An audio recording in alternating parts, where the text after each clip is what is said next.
Еве, пошто се ближи крајот на изборната кампања, што ново ќе понудите за Карпошани у вашиот мандат?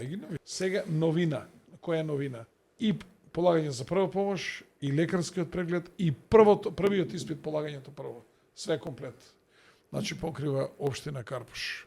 Втора новина. Секој што ќе стави фотоволтајзи на кров до 6 киловата, 2000 евра ќе му субвенционираме. Тоа чини негде 4-4.500 евра. Значи скоро 50% општината 50% од сумата, да.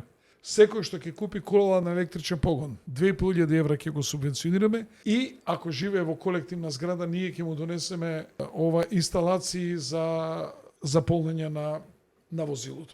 Пензионерите, бидејќи имаме во секој училиште по една компјутерска сала гланц нова, да добијат обука, значи да ги научиме како да оперираат со картичката. Второ, да научат електронско банкарство. Да не стојат у ред у банките да себе си го трошат времето, да. тратат времето, Плюс гужва се прават непотребни гужви. Ќе даваме за сите оние кои што ќе избушат бунар во индивидуална куќа као мечка ти овде кај што живееш, да извадиш техничка вода до 2000 евра ќе даваме субвенција.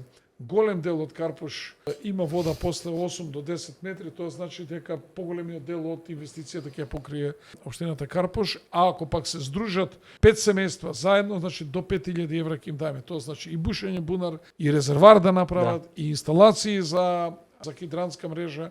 Веќе сме нарачале проект за Карпош 1, за катна гаража, за Карпош 2, катна гаража кај млечен ресторан, катна гаража кај Министерство за економија, 2 нивоа подземја паркирање и горе плоштад лептокарија. Планираме Карпош 4 кај трите кули до мостот Обединети нации, катна гаража и во делот на комплексот Макотекс исто катна гаража.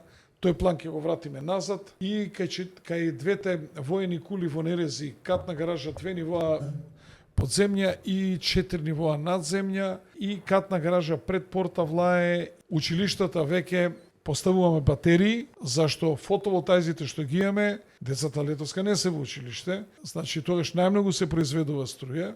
Значи ние ќе можеме да ја акумулираме таа струја и да ја пласираме навечер и на Сабајле кога е најпотребна и кога е најскапа цената на струјата. Постепено сите основни училишта ќе ги приклучуваме на термални пумпи. Со ваков начин, со термалните пумпи, ние драстично ќе намалиме потрошувачката за енергија, тоа значи повеќе пари да останат за училиштата. Ќе почнеме да ги вадиме подовите на училиштата, да ставаме нови подови со подно грејење. Значи ова што го ветувам, сакаме и навистина да го направиме.